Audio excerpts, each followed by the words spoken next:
இன்னைக்கு கார்த்திகை மாத திங்கட்கிழமை சோமாவார விரதம். இன்னொன்னு என்னன்னா சங்கடகர சதுர்த்தி விரதம். ரெண்டுமே ஒண்ணு சேர்ந்து வரது ரொம்ப விசேஷங்க. இன்னைக்கு எல்லா சிவன் கோவில்களிலும் 1008 சங்குகள் வைத்து சங்காபிஷேகம் நடக்கும். கண்டிப்பா அந்த விழாவில் கலந்துக்கோங்க. இந்த சங்காபிஷேகத்தை பாக்குறதுக்கு நீங்க எத்தனையோ ஜென்மங்களை புண்ணியம் செஞ்சிருந்தால் மட்டும்தான் அதை பார்க்க முடியும். கண்டிப்பா இன்னைக்கு கலந்துக்கோங்க.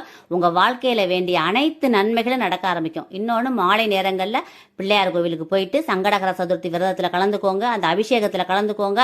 அருகம்புல் வாங்கி கொடுங்க விநாயகர் பெருமானுக்கு. 2 அகல் தீபம் நல்லெண்ணெய் தீபம் ஏற்றி மனதார உங்க வேண்டுதல்கள் மனசுக்குள்ள என்னென்ன குறைகள் இருக்கோ அனைத்தையும் விநாயகர் பெருமான்கிட்ட சொல்லி மனதார வேண்டிட்டு வாங்க. கண்டிப்பா உங்க வேண்டுதல்கள் அனைத்தும் தடங்களின்றி நல்லபடியா நடக்கும். தடைப்பட்ட சுபகாரியங்கள் எல்லாமே உங்க வீட்டுல நடக்க ஆரம்பிக்கும். ஔவையார் அருளிய விநாயகர் அகவலையும் படிங்க. உங்களுக்கு எல்லாமே காரிய தடை இல்லாம எல்லாமே சக்சஸா நடக்க ஆரம்பிக்கும். உங்க வாழ்க்கையே வளர்ச்சி பாதையை நோக்கி போய்கிட்டே இருக்கும். பிரம்மாண்டமான வளர்ச்சி கிடைக்கும் உங்களுக்கு வாழ்க்கையில. அந்த விநாயகர் பெருமான் அருளால உங்க குடும்பமே நல்லா இருக்கும். இந்த பதிவை எல்லாருக்கும் ஷேர் பண்ணுங்க, கமெண்ட் பண்ணுங்க. எல்லாருமே நல்லா இருக்கணும் ஃப்ரெண்ட்ஸ். Thank you friends. வாழ்க வளமுடன். தேங்க்யூ.